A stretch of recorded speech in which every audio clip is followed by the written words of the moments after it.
언제나 필승! 네, 반갑습니다. 필승입니다. 자, 이번에 분석해드릴 기업은 HJ중공업입니다. 장이 굉장히 어지럽죠. 순식간에 장이 좀 급락을 하고 있는데 이럴 때일수록 가장 확실한 기업들 혹은 실적이 반드시 좋아질 만한 기업들, 그 중에서도 주도 섹터에 속한 기업들을 봐야 한다고 보고 있습니다. 그 중에서 가장 적합한 기업으로 저는 HJ중공업을 말씀을 드리고자 합니다.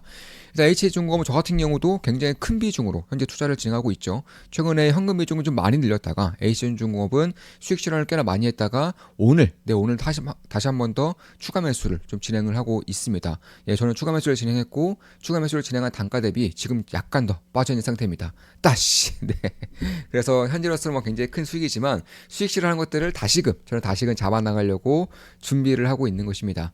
네, HJ중공업을 제가 왜 지금 당장 봐야 되는지, 그리고 핵심적인 성장성과 그리고 미군과의 관계에 대해서도 핵심만 딱딱딱 추려서 말씀을 드려볼게요. 저는 HJ중공업을 보면서 사실 미 해군 함정 MRO에서 가장 핵심적인 역할을 맡을 수 있음에도 불구하고 여전히 숨겨져 있는 그런 기업이라고 생각을 하고 있습니다. 특히나 금리 인하가 본격화되고 있죠. 작년 10월 11월부터 우리나라도 금리 인하가 본격화되고 있습니다. 2월달에도 금리를 한 번 더 내렸고요.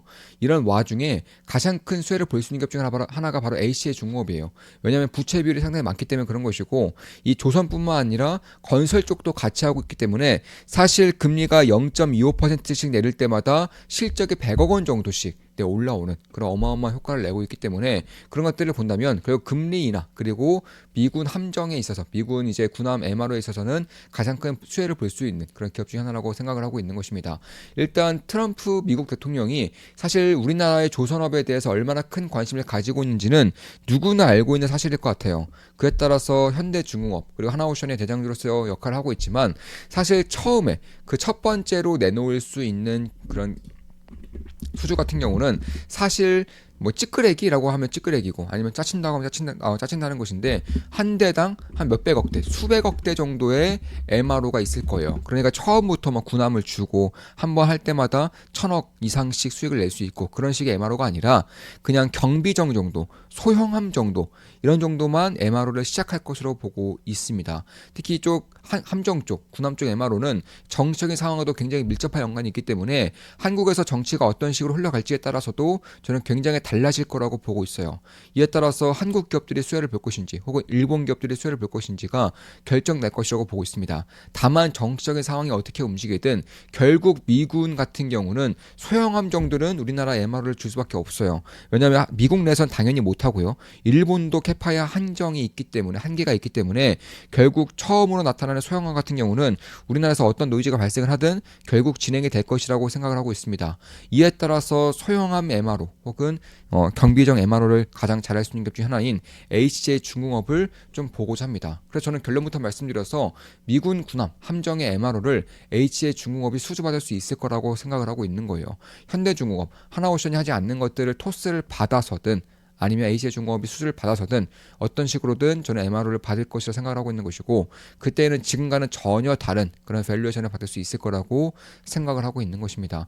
결국 세계 최대의 그런 함정 정비 시장에 진출하는 것이고, 연간 약 20조 원 규모예요. 미군의 함정 정비 시장이 연간 수조 원에서 수십 조 가까이 되기 때문에 그런 것들을 본다고 한다면 결국 이 미국의 트럼프 대통령이 당선되자마자 이제 가장 먼저 강조한 게 한국의 조선업이라는 점을 봤을 때에도 결국 이 시장이 얼마나 빠르고 강하게 클 수 있을지에 대해서도 염두에 둘 필요가 있다고 보고 있습니다. 제가 생각했을 때는 시간의 문제일 뿐이지 때를 기다리다 보면 좋은 기회를 잡을 수 있을 거라고 생각을 하고 있어요.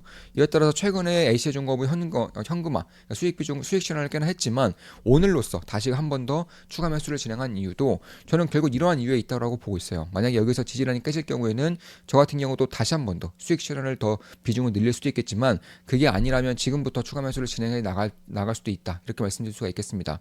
물론 제 모든 멤버분들 다들 아시겠죠. 저는 오늘도 추가 매수했고, 그리고 그 전에 수익 실현했고 이런 것들을 다들 아실 겁니다. 왜냐하면 제가 매수 매도 할 때마다 우리 멤버분들께 실시간으로 말씀을 드리면서 투자를 진행하고 있기 때문에 그런 거예요. 한 달에 42,000원이면 제 매수 매도 내역을 실시간으로 보실 수가 있다는 것입니다. 따라서 HJ중공업은 뭐 다른 조선사에 비해서 뭐 기술력이 딸리지 않느냐, 뭐 규모가 딸리기 때문에 미군이 쳐다만 보겠느냐 이런 식의 생각을 할 수 있겠지만 사실 우리나라 HJ중공업은 가장 오래된 함정 기업입니다. 그러니까 우리나라 최초로 군함시장, 함정시장에 진출한 기업이 HJ중공업이에요.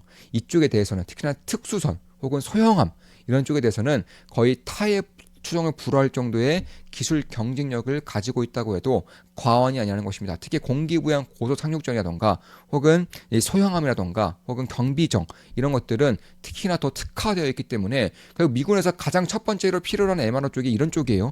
핵심적인 군함들은 처음부터 줄 수가 없습니다. 그래서 소형함들 혹은 정찰기 혹은 이제 경비정 이런 것들을 줄 수밖에 없는 것인데 거기서 가장 뛰어난 경쟁력을 가지고 있고 여전히 도크가 여유가 있는 그런 조선사가 HJ중공업이기 때문에 그런 것이고 참고로 HJ중공업의 현재 시가총액은 약 6천억 가량 됩니다. 지금 보시면 대략 시가총액은 대략 5,100억 정도 되네요. 네, 5,100억 최근에 많이 빠져서 5,100억 가량 되는데 지금 보시면 수주 잔고가 9조가 넘어요. 지금 보시면 수주잔고가 9.3조 원입니다.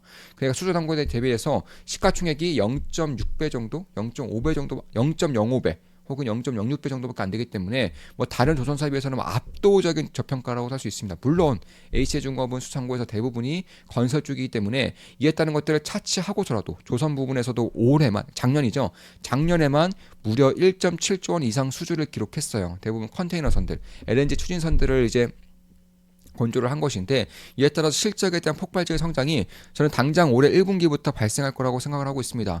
실제로 지금 보시면은 작년 3분기 때 실적이 폭발적으로 올라왔죠. 분기마다 실적이 3분기 실적이 영업이익이 330억 그리고 당기순이익이 약 520억까지 올랐는데 사실 컨테이너 인도는 4분기에 됐어요. 근데 보시면은 실적이 얼마 나오지 않았습니다. 저는 이런 것들이 올해 1분기 실적으로 인도됐을 거라고 생각을 하고 있어요. 물론 제가 따로 알아봤을 때는 말은 해주진 않았지만 제가 봤을 때에는 결국 이쪽에 대한 실적이 조선에 대한 그런 호황기로 인해서 실적이 나온 것이고 4분기에도 찍혔어야 될 이 실적이 올해 1분기로 저는 이연될 가능성을 보고 있는 것입니다.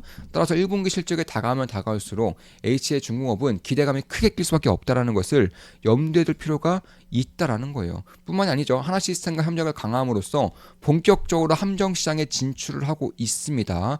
실제로 세계적인 수준의 군함 건조 실력을 가지고 있기 때문에 하나시스템의 그런 소프트웨어적인 그런 능력과 그리고 HJ중공업의 하드웨어적인 능력이 합쳐져서 글로벌 함정 시장에 진출을 하고 있다는 것이고 우리나라에서는 최초로 이제 최초의 조선사이자 최초의 군함을 건조할 수 있는 그런 기업으로 나서고 있다는 것이고 뿐만 아니죠. 해외 수주 같은 경우도 착실히 따고 있습니다. 조선뿐만 아니라 사실 해외 SOC 쪽 특히 필리핀의 이제 뭐 신항만이라던가 이런 것들도 수주를 따고 있고 이런 것들에 대한 그런 수익성이 결국 낮지가 않기 때문에 그런 것들을 본다면 결국 시가총액 대비해서 수장고 대비해서 시가총액이 0.06배 정도 그리고 다른 조선사들 같은 경우는 수장고 대비해서 이제 보통은 기자재가 2.4배, 조선소가 대략 한 0.8배에서 1배 정도 되는데 조선 부분 가치, 그러니까 조선 수주 잔고만 따졌을 때도 대략 2조 정도 돼요.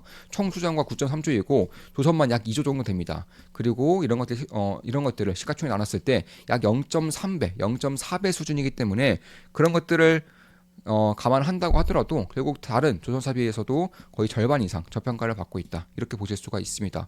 그에 비해서 조선에 대한 매출은 뭐 꾸준하게 증가하고 있는 것이고 특히 선정 포트폴리오가 굉장히 다양해요. 이제 다른 쪽들이 뭐 컨테이너선, LNG선 이런 쪽에 치우쳐져 있다면은 HJ중공업은 뭐 함정 쪽 특수선들 이런 쪽들을 위주로 맡아왔었기 때문에 결국 컨테이너선, 탱커선, 벌커선뿐만 아니라 사실 LNG선도 이제 수주를 받고자 노력하고 있는 것이고 그 외에도 뭐 원유 운반선이라던가 혹은 이제 해저 케이블 설치선이라던가 아니면 함정이라던가 혹은 고속 착륙정 혹은 경비함 이런 것들도 꾸준하게 수주를 받고 있다. 특히 2023년 4분기에 해외 방산 관계자들이 부산의 영도를 다녀왔어요. HJ중공업이 부산에 있죠. HJ중공업 사업장에 다녀왔었는데 그 이후로 내부자 매수가 꾸준하게 들어왔습니다. 말도 안 되는 수준으로 내부자 매수가 들어왔던 것이고 제가 개인적으로 알아본 결과 이 당시에 CEO가 이제 임직원들한테 강력하게 자사주를 사라 이렇게 좀 주장을 했다고 하는데 그만큼 CEO 같은 경우 대표이사 같은 경우도 여기에 따른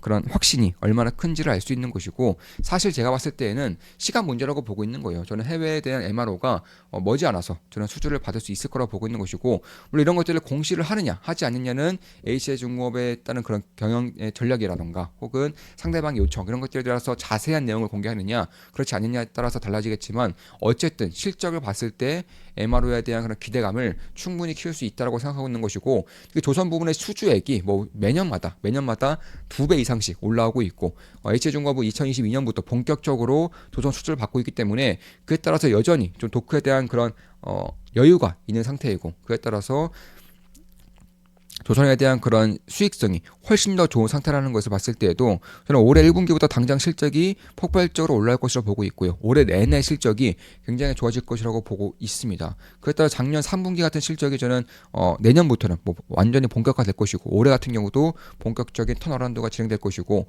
특히 이제 방산에 대한 그런 전문성으로 인해서 사실 이 MRO에 대한 관심이 가장 크죠. 조선을 봤을 때는 MRO가 있느냐 없느냐에 따라서 주가 상승폭이 굉장히 차이가 나는데, 그런 것들을 봤을 때 특히 이제 금리가 인하가 되면서 부채 비율이 상당히 큰 HC중공업 입장에서는 무려 금리 인하만 됐을 때에도 실적이 연간 100억 정도씩 꾸준하게 올라갈 수 있는 그런 환경을 만들고 있는 것이고, 특히 공공 부문 쪽에서 이제 1등이에요. 우리나라에서 1위 기업입니다. 공공 건설 시장에서 수주액이 1등이고, 사실 뭐 인천국제공항, 새만금국제공항 혹은 GTX 이렇게 큼지막한 것들도 HC중공업의 수주를 받으면서, 왜냐하면 HC중공업이 사실 부채 비율이 꽤나 높다고 할 수 있지만 PF 사업에 뭐 담그고 있는 게 없어요. 그래서 굉장히 안정적입니다. 그렇다 보니까 공공시설 혹은 공공부문 혹은 공공기업 쪽에서도 가장 안정적이고, 그리고 SOC 쪽에서 강력한 경쟁력을 보이고 있는 HC중공업이 가장 먼저 보인다는 것이고, 그런 것들을 봤을 때 그럼 부산시장도 마찬가지고, 이 공공 수주를 통해서, 참고로 공공 수주는 웬만하면 적자가 안 나요. 보통 적자가 나는 것들은 본인들이 디벨롭해서 하는 것들이 적자가 나는 것이, 땅을 사고 그 땅을 통해서 건물을 짓고 아파트를 짓고 분양까지 완료했을 때 그때 불안기 때는 적자가 나는 것이지, 공공 부분은 영업이익률이 높지는 않지만 적자가 나는 경우는 거의 없어요. 따라서 저는 올해부터 이제 이쪽에 대한 수주에 대한 그런 수익성이 본격화된다는 것을 봤을 때에도 저는 올해부터는 실적이 굉장히 크게 올라올 수 있다라고 생각하고 있는 것이고, 한국 군함뿐만 아니라 사실 해외 함정이라던가 해외 군함 같은 경우도 MRO를 딸 수 있는 시기가 저는 머지 않았다라고 보고 있는 거예요. 특히 미국의 움직임만 봐도 결국 한국에 대한 혹은 일본에 대한 그런 함정 경련장에 대한 관심이 얼마나 큰지를 알 수 있는 것이고, 특히 이제 하나오션, 현대중공업이 도크가 없는 상태이기 때문에 도크가 상대적으로 여유가 있는 HC중공업 쪽에서 이제 수주를 받을 날이 저는 머지 않았다고 생각하고 있는 것입니다. 따라서 시가총액이 5천억 정도이고, 그리고 실적이 꾸준하게 빠르게 올라오는 상태에서 건설 일변도에서 2012년부터 조선 사업을 다시금 본격화 수주를 받으면서 수익성이 있는 물건들을 받으면서 저는 올해부터는 실적이 올라올 것이고, 뿐만 아니라 해외에 대한 MRO에 대한 기대 혹은 현실에 대한 가능성도 결코 작지 않다라고 생각을 하고 있는 것입니다. 자, 이것으로 방송 마치겠습니다. 지금까지 HC전 중공업에 대한 분석이었고, 저는 역시나 최근에 이제 수익 실현했고, 오늘로써 다시 한 번 더 추가 매수를 진행하면서 여전히 굉장히 큰 수익을 내고 있는 것은 사실이에요. 따라서 매수 매도 추천 리딩은 아닙니다. 참고하시면 되겠습니다. 필승 구독, 알림 설정, 좋아요는 여러분들께 도움이 됩니다. 필승!